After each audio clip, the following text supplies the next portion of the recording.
ಆ ನಿಮ್ಮನ್ನು ನೋಡಿದ್ರೆ ಖುಷಿ ಆಗುತ್ತೆ.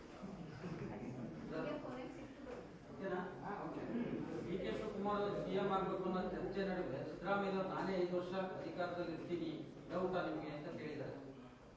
ಅದರಲ್ಲಿ ತಪ್ಪೇನಿದೆ?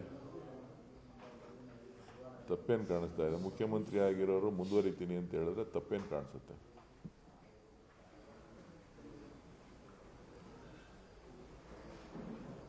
ಅವರು ಕಾಂಗ್ರೆಸ್ ಪಕ್ಷದ ನಾಯಕರು, ಶಾಸಕಾಂಗ ಪಕ್ಷ ತೀರ್ಮಾನ ಮಾಡಿ, ಪಕ್ಷದ ವರಿಷ್ಠರು ತೀರ್ಮಾನ ಮಾಡಿ ಅವರನ್ನು ಮುಖ್ಯಮಂತ್ರಿಯಾಗಿ ಅಧಿಕಾರ ನಡೆಸ್ತಾ ಇದ್ದಾರೆ. ಸರ್ಕಾರ ನಡೀತಾ ಇದೆ. ಈ ಹಂತದಲ್ಲಿ ಏನು ಚರ್ಚೆ?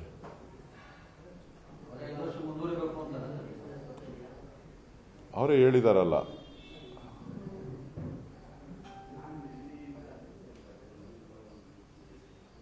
ಮುಂದೆ ಬೇರೆ ಯಾವುದು ಆಯ್ಕೆ ಇಲ್ಲ ಅಂತ ಹೇಳಿ ಡಿ ಕೆ ಶಿವಕುಮಾರ್ ಅವರು ಹೇಳಿದ್ದಾರೆ. ಯಾವ ವಿಚಾರಕ್ಕೆ?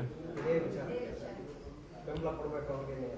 ನಾನು ಅವ್ರಿಗೆ ಸಹಕಾರ ಕೊಡ್ತೀನಿ, ಬೆನ್ನಿಂಗ್ ನಿಲ್ತೀನಿ ಅಂತ ಹೇಳಿದ್ದಾರೆ. ಅಲ್ಲ, ಮೊದಲಿಂದನೂ ಹೇಳ್ಕೊಂಡೇ ಬಂದಿದ್ದಾರೆ, ಈಗಲೂ ಅದನ್ನೇ ಹೇಳ್ತಾ ಇದ್ದಾರೆ. ಕಾಂಗ್ರೆಸ್ ಪಕ್ಷದ ಒಬ್ಬ ಶಿಸ್ತಿನ ಸಿಪಾಯಿಯಾಗಿ ಕಾಂಗ್ರೆಸ್ ಪಕ್ಷದ ತೀರ್ಮಾನಕ್ಕೆ ಬದ್ಧನಾಗಿದ್ದೇನೆ ಅನ್ನೋ ಮಾತನ್ನ ಯಾವತ್ತೂ ಹೇಳಿದ್ದಾರೆ, ಇವತ್ತು ಹೇಳಿದ್ದಾರೆ, ನಾಳೆನೂ ಹೇಳ್ತಾರೆ. ಸೊ ಕಾಂಗ್ರೆಸ್ ಪಕ್ಷ ಏನು ತೀರ್ಮಾನ ತಗೊಂಡ್ರು, ಕಾಂಗ್ರೆಸ್ ಪಕ್ಷದ ಒಬ್ಬ ಕರ್ನಾಟಕ ರಾಜ್ಯ ಘಟಕದ ಅಧ್ಯಕ್ಷನಾಗಿ ಪಕ್ಷದ ಶಿಸ್ತನ್ನು ಕಾಪಾಡಬೇಕಾಗಿರೋದು ಅವರ ಮೊದಲ ಕರ್ತವ್ಯ. ಸೊ ಹಾಗಾಗಿ ಅವರು ಕೆಲವು ವಿಚಾರಗಳನ್ನು ಸ್ಪಷ್ಟವಾಗಿ ತಿಳಿಸಿದ್ದಾರೆ.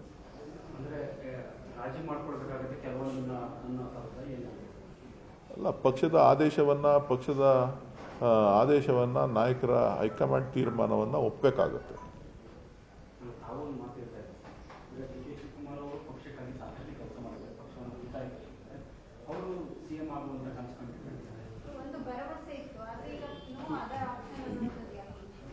ಇವತ್ತು ಭರವಸೆ ಇದೆ, ನಾಳೆನೂ ಭರವಸೆ ಇರುತ್ತೆ, ನಾಳೆನೂ ನಂಬಿಕೆ ಇರುತ್ತೆ.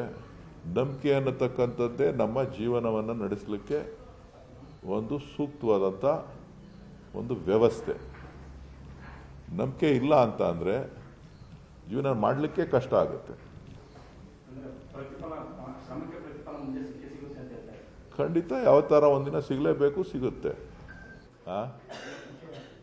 ನಿಮ್ಮನ್ನು ನೋಡಿದ್ರೆ ಖುಷಿ ಆಗುತ್ತೆ.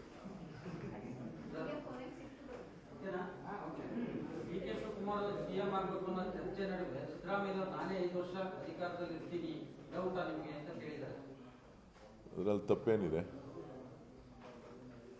ತಪ್ಪೇನು ಕಾಣಿಸ್ತಾ ಇದೆ? ಮುಖ್ಯಮಂತ್ರಿ ಆಗಿರೋರು ಮುಂದುವರಿತೀನಿ ಅಂತ ಹೇಳಿದ್ರೆ ತಪ್ಪೇನು ಕಾಣಿಸುತ್ತೆ?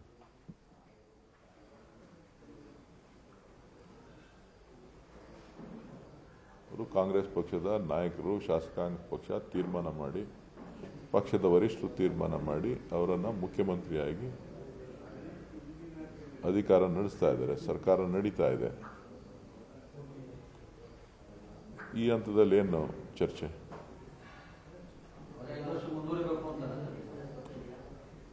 ಅವರೇ ಹೇಳಿದಾರಲ್ಲ.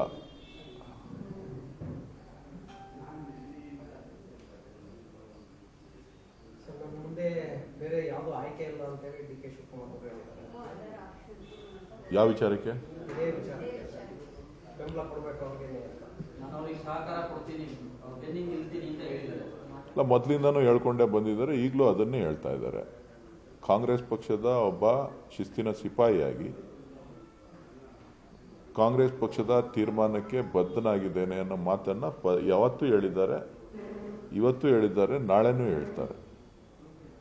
ಸೊ ಕಾಂಗ್ರೆಸ್ ಪಕ್ಷ ಏನು ತೀರ್ಮಾನ ತಗೊಂಡ್ರು, ಕಾಂಗ್ರೆಸ್ ಪಕ್ಷದ ಒಬ್ಬ ಕರ್ನಾಟಕ ರಾಜ್ಯ ಘಟಕದ ಅಧ್ಯಕ್ಷನಾಗಿ ಪಕ್ಷದ ಶಿಸ್ತನ್ನು ಕಾಪಾಡಬೇಕಾಗಿರೋದು ಅವರ ಮೊದಲ ಕರ್ತವ್ಯ. ಸೊ ಹಾಗಾಗಿ ಅವರು ಕೆಲವು ವಿಚಾರಗಳನ್ನು ಸ್ಪಷ್ಟವಾಗಿ ತಿಳಿಸಿದ್ದಾರೆ.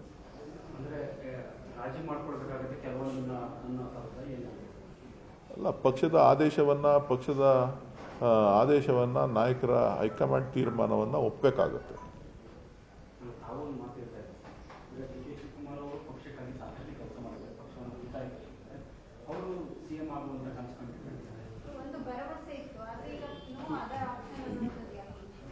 ಇವತ್ತು ಭರವಸೆ ಇದೆ, ನಾಳೆನೂ ಭರವಸೆ ಇರುತ್ತೆ, ನಾಳೆನೂ ನಂಬಿಕೆ ಇರುತ್ತೆ. ನಂಬಿಕೆ ಅನ್ನತಕ್ಕಂಥದ್ದೇ ನಮ್ಮ ಜೀವನವನ್ನು ನಡೆಸಲಿಕ್ಕೆ ಒಂದು ಸೂಕ್ತವಾದಂಥ ಒಂದು ವ್ಯವಸ್ಥೆ. ನಂಬಿಕೆ ಇಲ್ಲ ಅಂತ ಅಂದರೆ ಜೀವನ ಮಾಡಲಿಕ್ಕೆ ಕಷ್ಟ ಆಗುತ್ತೆ. ಖಂಡಿತ ಯಾವ ಥರ ಒಂದಿನ ಸಿಗಲೇಬೇಕು, ಸಿಗುತ್ತೆ.